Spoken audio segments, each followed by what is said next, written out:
Welcome to Study Room for Computer Science. In my today's video lecture, I would like to discuss some problems on bubble sort algorithm that is asked in previous UGC NET and GATE examinations.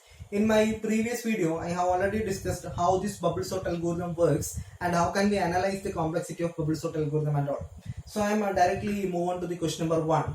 So the number of swappings needed to sort the numbers 8, 22, 7, 9, 31, 5 and 13 in ascending order using the bubble sort is. Okay, so let us simply copy these numbers 8, 22, 7, 9, 31, 5 and 13.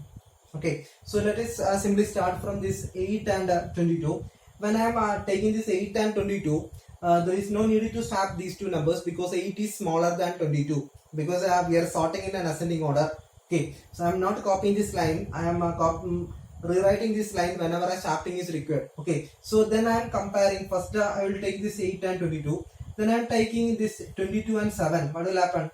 When I am taking this 22 and 7, the swapping is needed because 7 is less than 22. So the number of swap will be increased. Now it will become 8, 7, 22, 9, 31, 5 and 30. Okay. Now I am simply comparing this 22 with 9. What will happen? When I am comparing this 22 with 9, 9 is smaller than 22. So this 22 and 9 will get swapped. So what will happen? So 8, 7, 9, 22, 31, 5 and 13. So one more swap is there. Then I am comparing this 22 with 31. What will happen? When I am comparing this 22 with 31, 22 is smaller than 31. So there is no need to swap it. Okay, in the next step I am comparing 31 with 5. When I am comparing this 31 with 5, 5 is smaller than 31, so definitely we need to swap these two numbers. So 8, 7, 9, 22, 5, 31 and 13. So swap is increased. Okay, now I am comparing this 31 and 13. When I am comparing this 31 and 13, 13 is smaller than 31, so definitely we need to swap it. Now it will become 8, 7, 9, 22, 5, 13 and 13. Okay, so swap is increased one.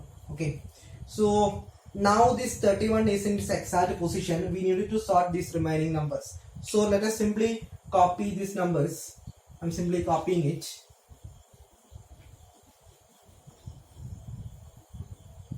Okay, 8, 7, 9, 22, 5, 13 and 31. I am simply bubbling it with a blue color and now I am assuming that this 31 is in sorted position. We need to swap the remaining numbers. So let us start. I am again simply comparing this 8 and 7. What will happen? This 8 is greater than 7, so definitely we need to swap these two numbers. So now it will become 7, 8, 9, 22, 5, 13 and 13. Okay, so swap is increased. Then I will compare this 8 and 9. What will happen? When I am comparing this 8 and 9, 8 is smaller than 9, so there is no need to swap it. Okay, then I am comparing this 9 and 22. 9 and 22, there is no need to swap it because 9 is smaller than 22. Then I am comparing this 22 and 5. What will happen? When I am comparing this 22 and 5, 5 is smaller than 22, so it will get swapped. So 8, 7, 8, 9, 5, 22, 13 and 31. Okay, now one more swap is there. Okay, then I will compare 22 and 13. What will happen? When I am comparing this 22 and 13, 13 is smaller than 22, so definitely we need to swap these two numbers. So you will get 7, 8, 9, 5, 13, 22 and 31. Okay, so one more swap is there. We have a 6 swap. Okay, now 22 and 31 is its in exact position. Let us swap these two numbers. So these 5 numbers. What will happen? When I am comparing 7 and 8, there is no need to swap. When I am comparing 8 and 9, there is no need to swap. When I am comparing 9 and 5, so when I am comparing this 9 and 5, what will happen? This 5 and 9 will get swapped. So what is, you will get 7, 8, 5, 9, 30, 22 and 31. Okay, these two are in sorted. One more swap is there. In the next iteration, I will simply compare 7 and 8. 9 and 13. In the next iteration, I will simply compare 9 and 13. What will happen? When I am comparing here, I have compared this 9 and 5. In this step, I will compare 9 and 13. When I am comparing this 9 and 13, 9 is smaller than 13, so there is no need to swap it. Okay, so this 13 in its exact position. Now we need to swap these four numbers. So what will happen? Again, I will compare this 7 and 8. There is no need to swap. I will compare this 8 and 5. What will happen? 5 is smaller than 8, so these two numbers will get swapped. So what will happen?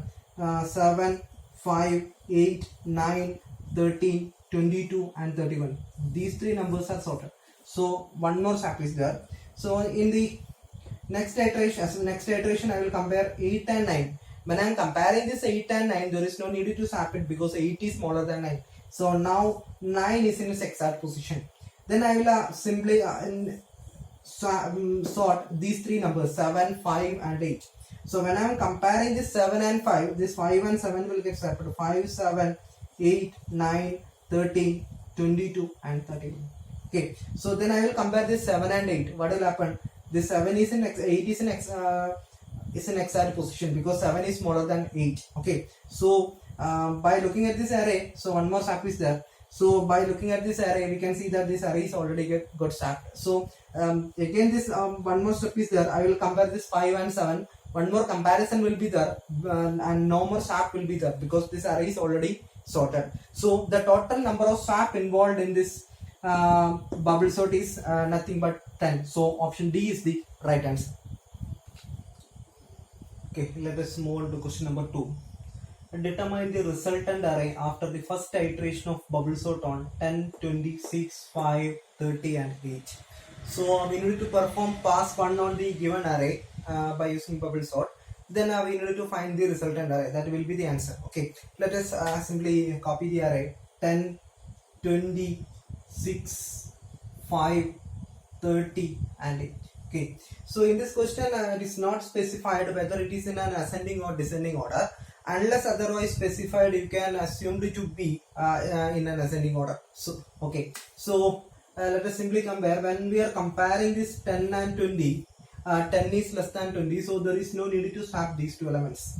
I am not copying the entire array. I will copy the array only when swapping is needed. Okay, so then I will compare 20 and 6. Okay, when I am comparing this 20 and 6, 6 is less than 20, so need to swap 10, 6, 20, 5, 30 and 8.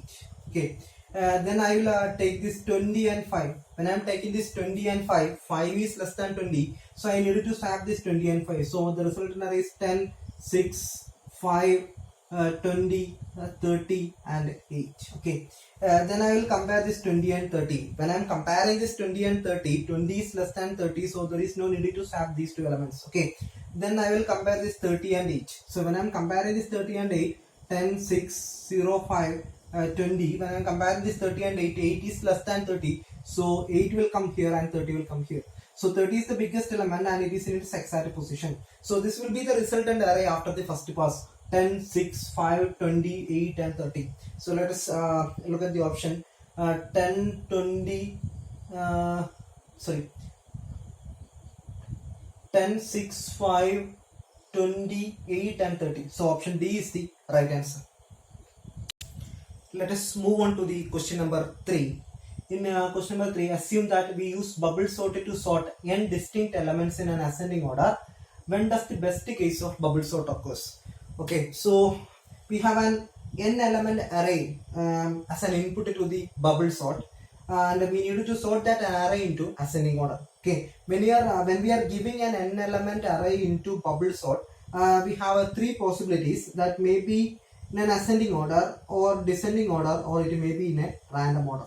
Okay, whatever be the case, the final the result should be ascending order. Final result should be ascending order. So when we are analyzing a bubble sort, we need to take two things into consideration. That is nothing but number of comparison and number of swaps. Okay, so we need to find the better one in this case. Okay, so when you are sorting already sorted array in an ascending order to ascending order. So what you can watch my previous video. You can see that whatever be the input combination, whatever be the input sequence, the number of comparison occurs in a bubble sort will be always same. That is nothing but n into n minus 1 by 2. The only difference in the number of swaps. So we can see the number of swaps in the different cases, then we can choose the better one. Okay, so when you have an sorted array in an ascending order, you need to sort into ascending order itself. The number of swap is 0. Okay, and when you have an array in a descending order, sorted in descending order, and you need to sort into ascending order, whatever be the number of comparison, that much amount of swaps will be there. So the number of swap is nothing but n into n minus 1 by 2. Okay, so in a random order, the number of comparison is nothing but n into n minus 1 by 2, but the number of swaps you cannot predict, because the number of swaps will depend on the input sequence. So we cannot predict. Okay, so we needed to consider these two things into consideration. So in this case, this one is the better one. So you want to sort an array into an ascending order, that is ascending order itself. The number of comparison is n into n minus 1 by 2, and number of swap will be 0. So this will be the best case when you want to sort an array into ascending order. So option A is the right answer, when elements are sorted in ascending order. Let us move on to the question number 4. What is the best case, best time complexity of bubble sort? Okay, this is actually the variant of question number 3.